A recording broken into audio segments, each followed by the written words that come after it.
Hey,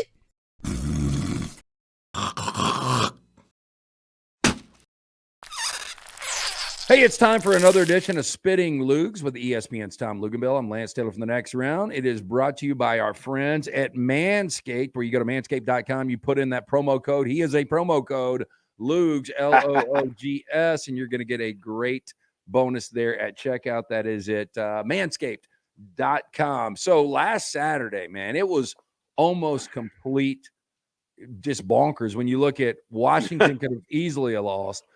Florida State was in trouble. They were against the ropes until Riley Leonard goes out. Help me out here, Loogs. There were a couple of more in Oklahoma, UCF. Yeah, Oklahoma, it comes down to a 2-point conversion.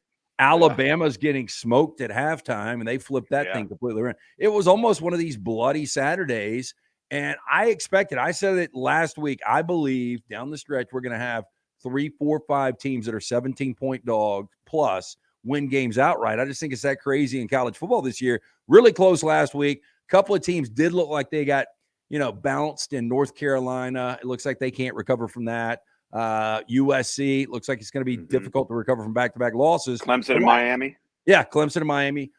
So last Saturday, a little separation there.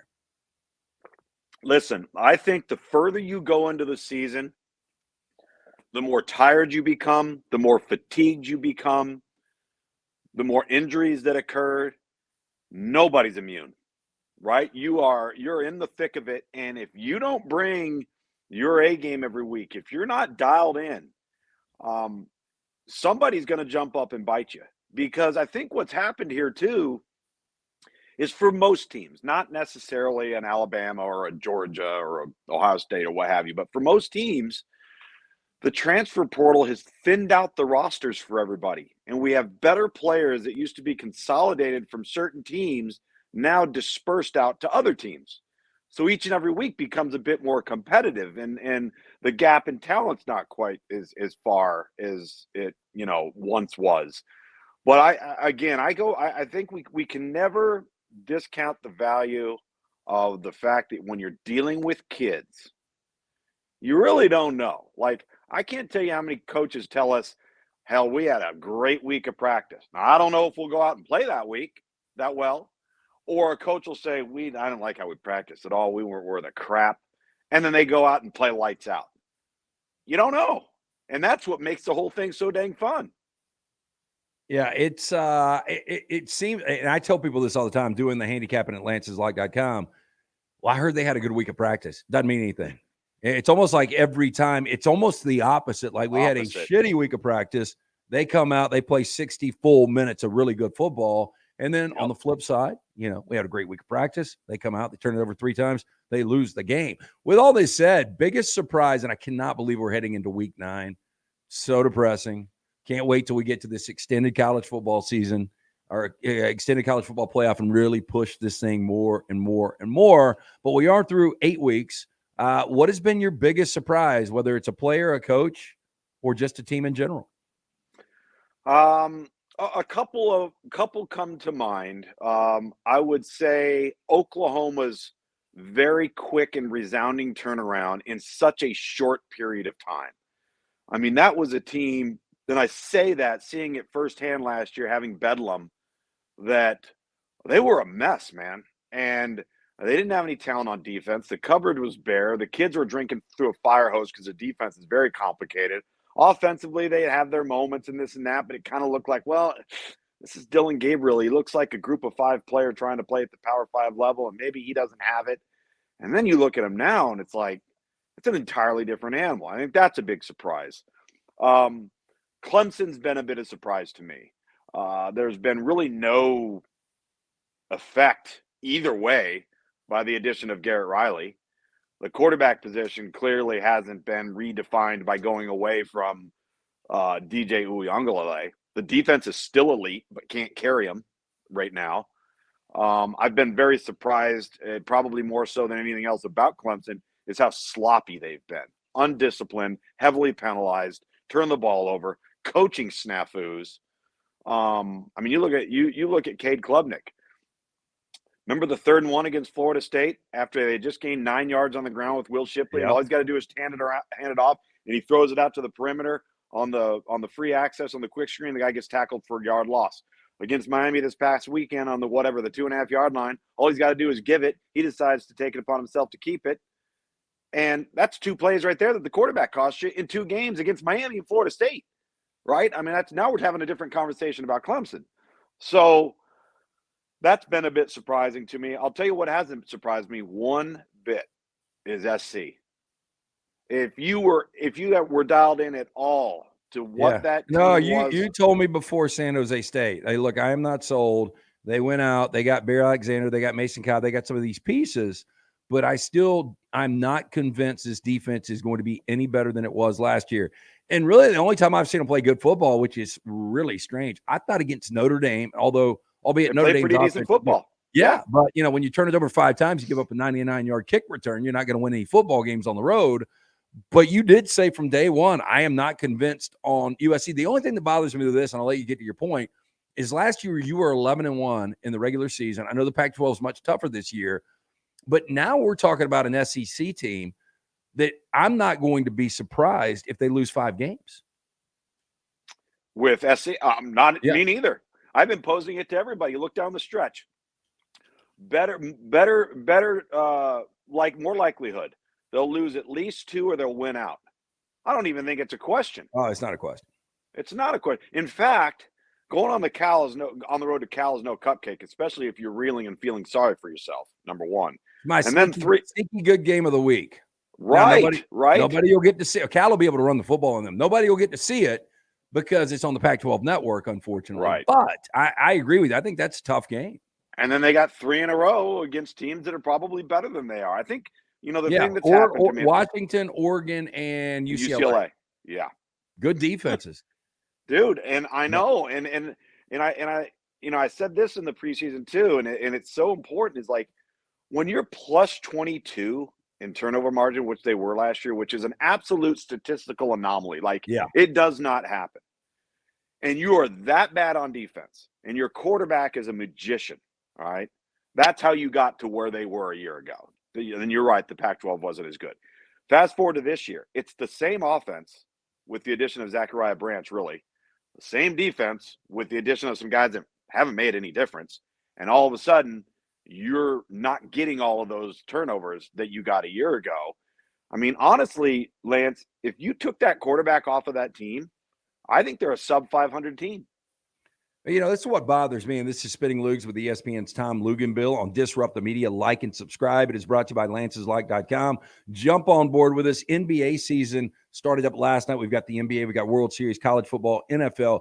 Thing that bothers me about this, Lance'sLike.com, is now people are turning on Caleb Williams, and they're like, he is so overrated. And I'm like, you obviously he's not. The guy. Yeah, the offensive line is shit. He's got no defense, and the guy is out there. He's playing his ass off. He's the only reason they're in contention. Right. He is the only reason. And you would give me this. I mean, last year they were probably 6-6 without Caleb Williams. Without question. Yeah. The turnovers saved them last year, and but yeah, so that part hasn't surprised me. I've been unbelievably impressed with how Utah has done what Utah has done.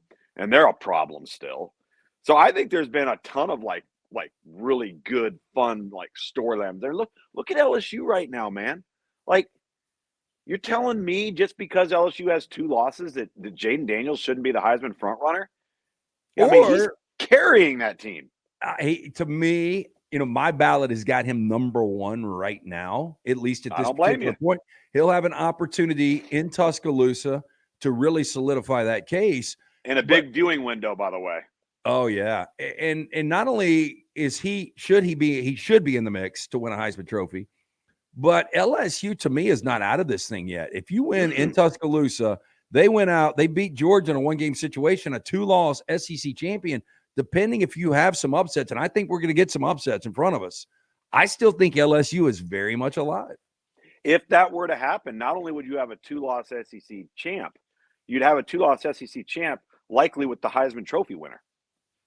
Because that would mean that LSU would run through the rest of this thing. Right. And beat the number 1 or number 2 ranked team in the country. I mean, that in order for that to happen, Jaden Daniels would have to continue to be doing exactly what he's done to get him to this point. You know, a month ago, we were talking about, man, this is going to be a bad loss for Brian Kelly in Columbia, Missouri.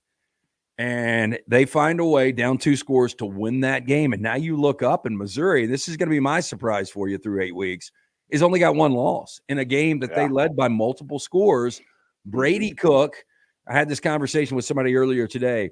When we were at SEC Media Days in Nashville, people were listing out their quarterbacks 1 through 14. Graham Mertz was almost everybody's 14th. Right. And he's in everybody's top 5 right now statistically. The way he's playing, they're sitting at 5 and 2.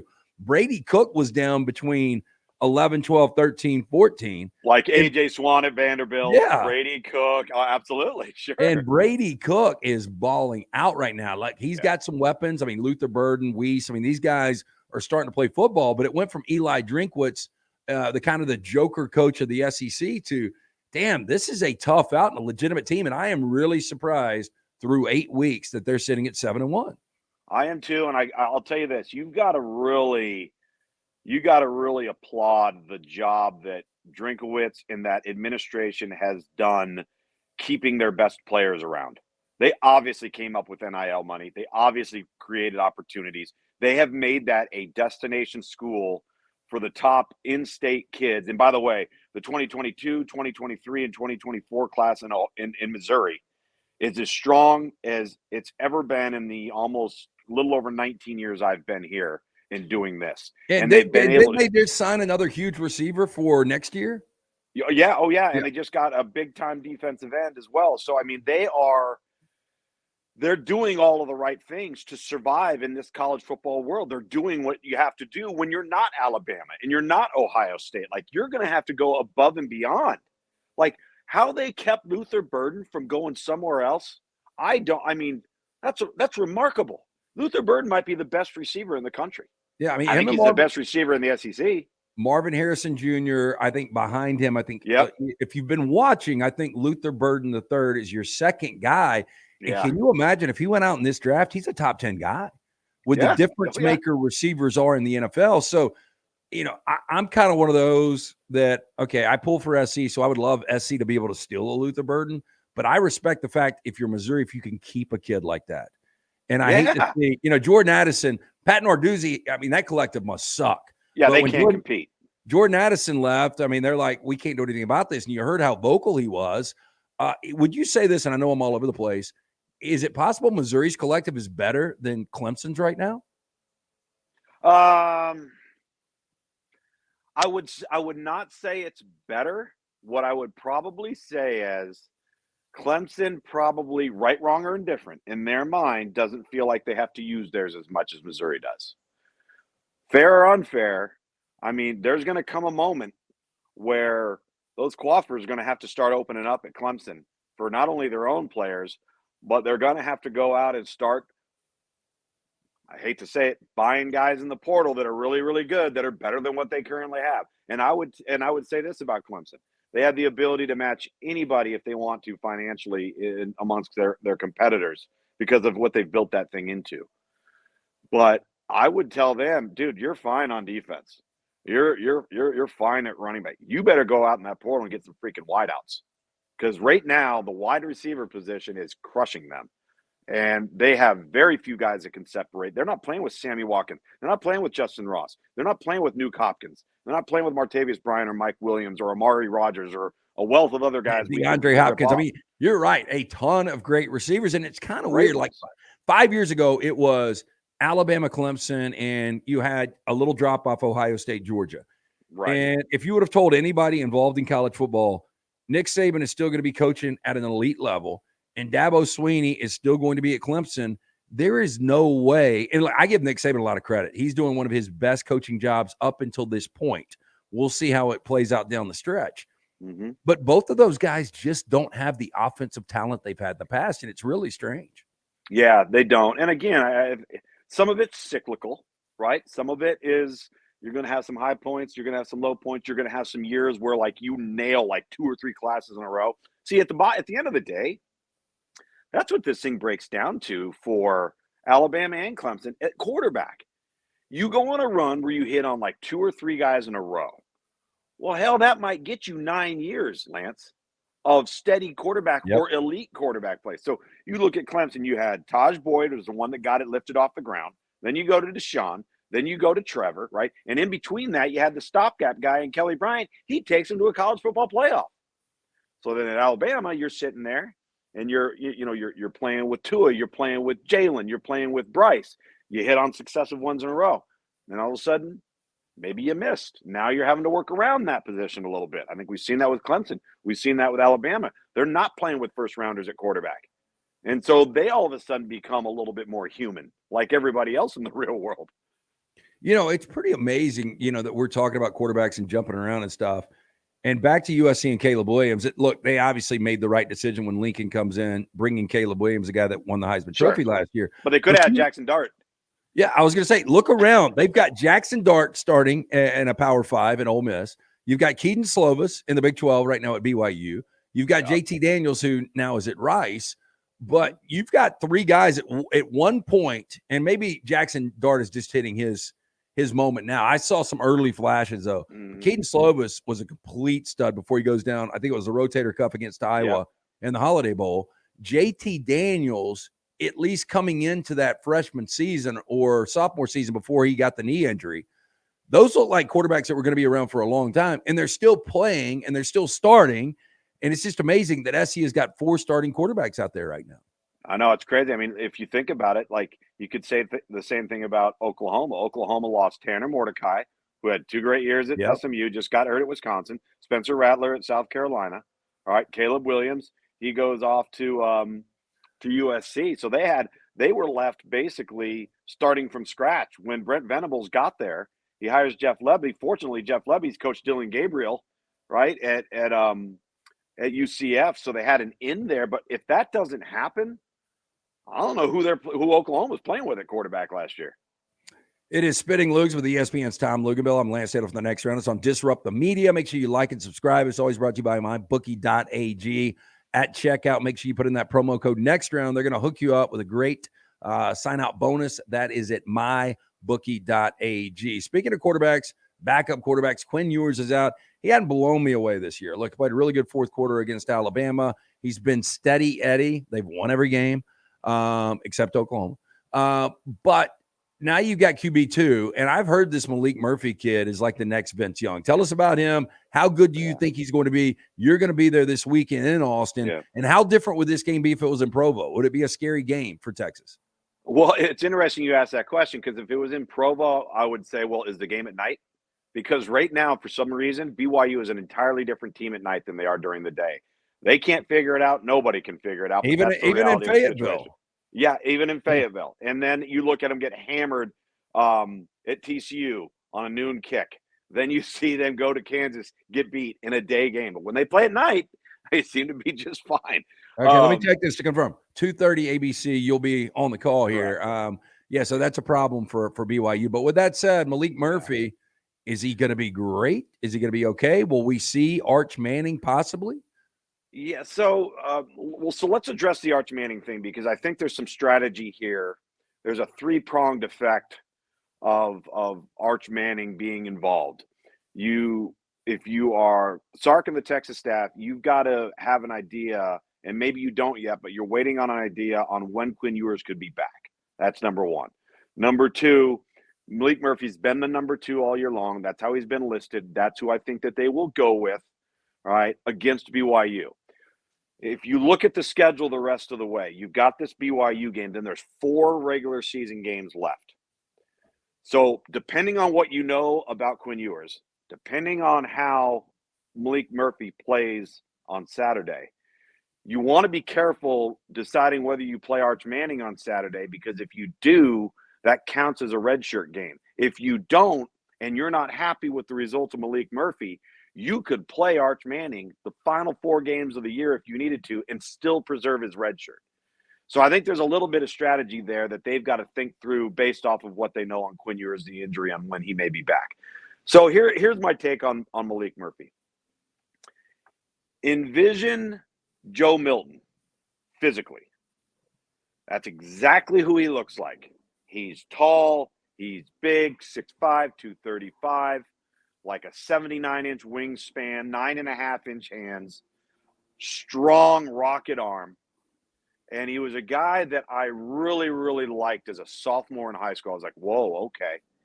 And then as he continued to progress, I started noticing that his completion percentage was really poor. And I get a little bit worried with guys that are uber talented and they're playing at the high school level where they're clearly superior to everybody else around them. And then they're completing 55% of their passes. Was Or they're Anthony completing Richardson one of those guys? Absolutely. Anthony Yeah. Richardson was like that at Florida. Last year, Yeah. he completed 53% of his passes. And that worries me a little bit because that generally, when you make the transition to the upper level of talent and the upper level of competition, that doesn't improve. It kind of either stays the same or gets worse. So I continue to watch him as a senior, and his completion percentage went up from 55 to 59. Still not the number that I think he should be at, given what his physical abilities are. But he's one of those guys that will make a throw and he'll go, whoa, and that's why I bring up Joe Milton, because that's what Joe Milton does. And then Joe Milton on the very next down will airmail an open guy, or he'll overthrow a curl route 14 yards in front of him. And then 2 plays later, he'll nail a slant for a touchdown, or he'll hit a post. And then the next 4, he'll be incomplete. And so if I'm looking at Malik Murphy, I love the physical skill set. He's played sparingly. He was 9 of 13 in their spring game last spring and played well. I think this is one of those games where BYU, they're 5-2, but I have no idea how they've gotten there. Right. First of all, they played Texas Tech last week. Texas Tech's on their third quarterback and turns the ball over 5 times. All right. That's how they won that game. But there were a lot of holes in that game. So this isn't the same type of BYU team we've probably seen from years past, despite the 5-2 record. So I think it's a good opponent for Malik Murphy to get his feet wet against. But I'm really curious to see, does he play within himself? Does he make the routine plays routinely? Is he accurate on short and intermediate stuff? I know they're going to take their shots, and I know he's got the arm talent to do all of that. And then, don't try and play outside of yourself. They've got great personnel around them. Rely on it. Rely on the run game. Rely on the weapons. Rely on Xavier Worthy. And just make the plays that are there to be made. Take what the defense gives you. If he tries to do too much, he's going to get himself into trouble. So I'm very curious to see if he's become more accurate, if he's become more routinely consistent instead of being up and down and erratic, especially with accuracy.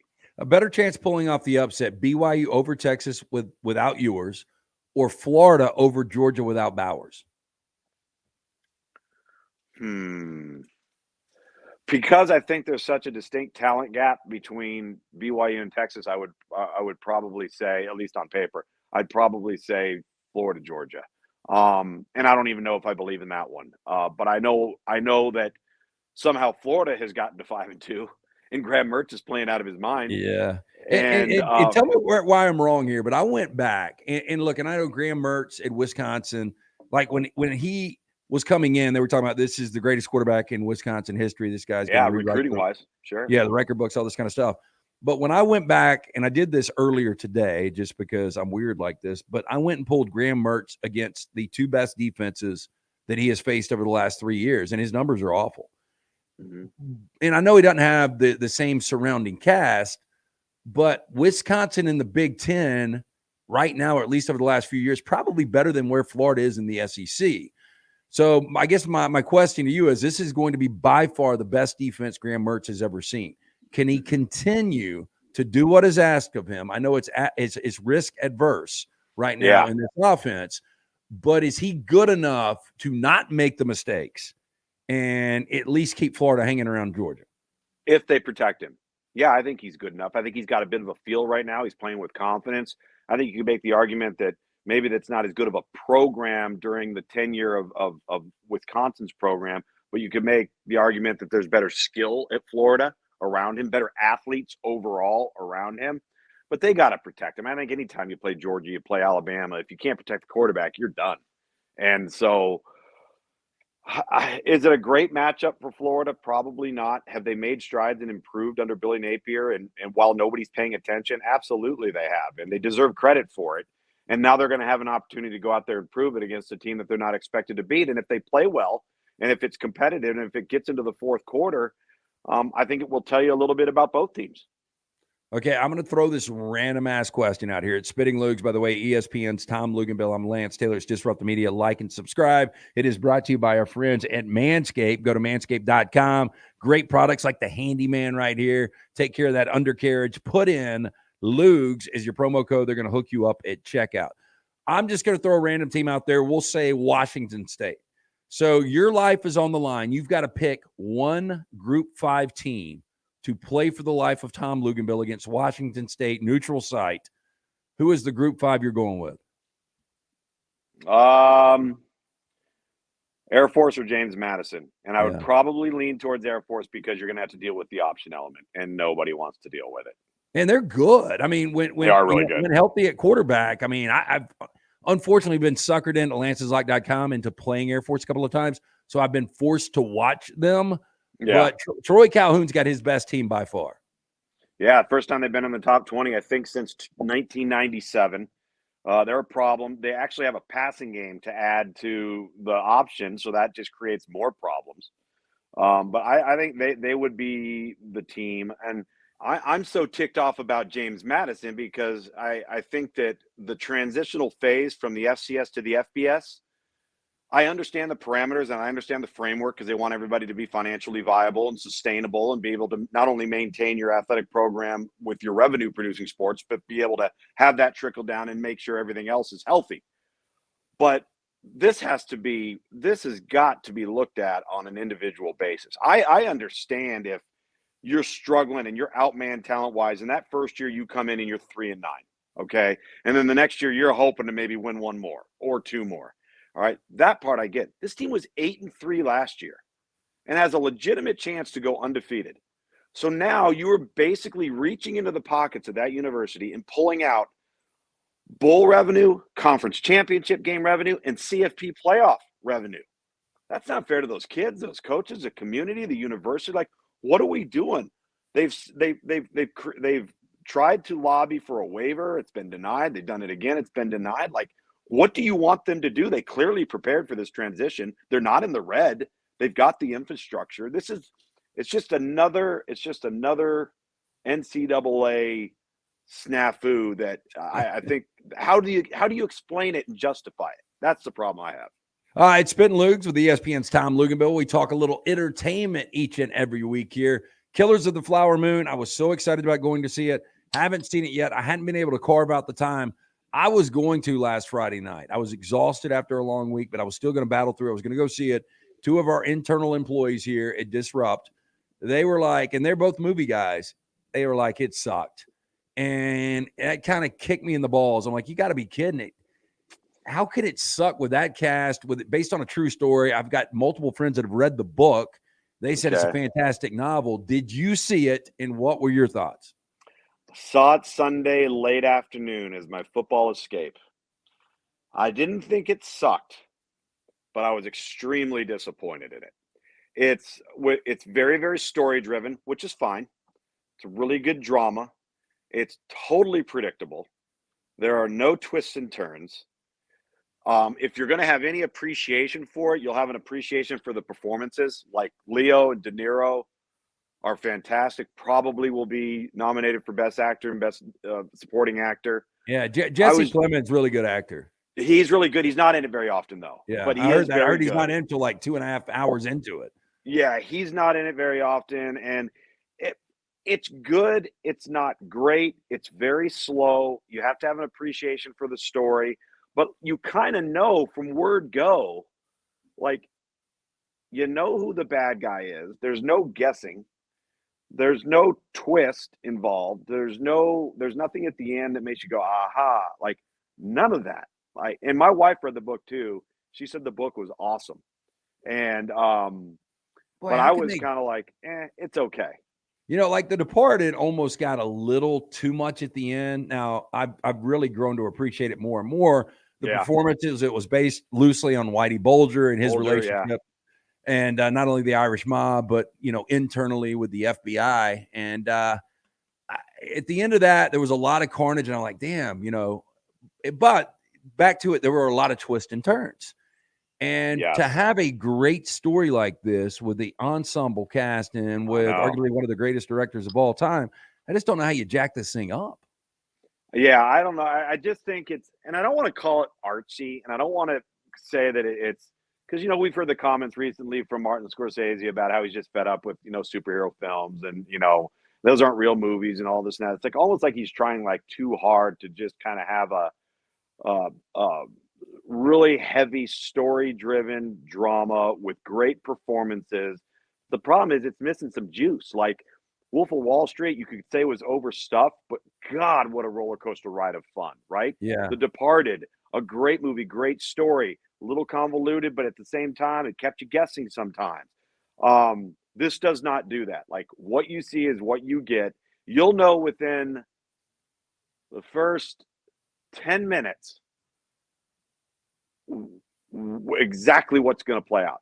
Okay, let me throw 2 Leo films out there before I get to one of our longtime listeners wanted me to ask you a question about a television show. But Leonardo DiCaprio won his first Oscar, his only Oscar, I guess, for The Revenant. I was so excited about that film, and I thought it was good. Yeah. I didn't think it was great. I really appreciated the cinematography. Yeah. And, that was based on a true story, too. Obviously not a Scorsese film there, but it's one of those, I saw it. I really didn't want to see it again. And would I recommend it? It depends on where you are. Your headspace is a film movie guy. The Aviator, another good true story, a Scorsese film that I thought was good and a great performance, but really wouldn't want to see it again. And I don't know if I would recommend it. So would you recommend this and would you see it again? I probably wouldn't see it again. I wouldn't go to the theater to see it again. If it popped on and I was sitting on the sofa and it came on, I would maybe, stick with it for a little bit. But I think you've picked 2 films that really, really are eerily similar and the impact that they have on you when you compare them to Killers of the Flower Moon. Aviator, The Revenant. Now, I did see The Revenant a second time. I liked it much better. Okay. The Revenant moves along. No. The Aviator moves along faster than Killers of the Flower Moon. The Revenant moves along kind of at a similar pace, but there's more action. There's more little grit to it. Yeah, bear attack. The bear attack's remarkable. It's remarkable. But like I thought The Irishman was better than this movie. Okay. I like The Irishman more than most. What I didn't like is when De Niro drags a dude out of the grocery store, convenience store, and they actually let De Niro try to punch or kick him. And I'm like, that's such a bad look, man. We have really aged De Niro here. At least get a stand-in for this one. Yeah. Okay, so I used to watch this, and here's what happened. This is the honest to God truth. And I was watching when Damian Lewis was still on Showtime's Billions. Paul Giamatti, great actor. I enjoyed Billions until I watched Succession. And once I watched Succession, it showed me really the dysfunction of true billionaires and probably how they live miserable lives to this over-sexualized, glamorized Billions lifestyle. And so to me, Billions became kind of a guilty pleasure compared to what is really good, riveting performances in TV and Succession. But one of our longtime listeners, Bobby, said, you got to ask Luginbill on Spitting Loogs about Billions because this season, now that Axelrod is back, Damian Lewis could be one of the best one-season standalones in television history up there with True Detective. Really? Season 1. That's what he says. I don't know. I haven't seen it in years, so I don't know if you watch Billions at all. I do, and I've loved it. I'm a huge Paul Giamatti guy. I think he's fantastic in everything he's in, no matter how small or how large the role. I have not seen the last 2 seasons of Billions. I'm caught up until then. So are you saying that in 2 seasons ago that Bobby Axelrod's not even in the season? Oh, yeah, he left. Something happened. Something with, internal investigation. He disappears or gets exiled from trading altogether. I don't know what happened. I just heard that his character disappeared for 2 seasons. I didn't even know that. Yeah, so I'm not that caught up then. So, but I've always loved Billions. I do think there's more of an entertainment factor to it, as you described it, than Succession has. I thought Succession always tried to peel back more layers behind character development and what makes all these people tick and their quirks and all of that stuff, maybe more so than Billions did. But like, I love Paul Giamatti. I love Bobby Axelrod's henchman. What's his name? Oh, guy, dark-haired guy. yeah, Dark-haired he guy was with the goatee. Wags. Wags. Yeah, Wags Wags. is He was. awesome. Remember, he was the guy that was learning to cook in Breaking Bad until he got shot in the head by Jesse Pinkman. Yeah. Yeah. So he's fantastic. I thought that their cast is really good. Dollar Bill is great. So I've enjoyed. I enjoyed it. I just haven't gotten back into it. Yeah. Well, I might check that out, at least just the final season, and just see what it's all about. Do you have any suggestions, entertainment wise? I know a film we just talked about is probably not going to be a suggestion, but any direction you would go this week?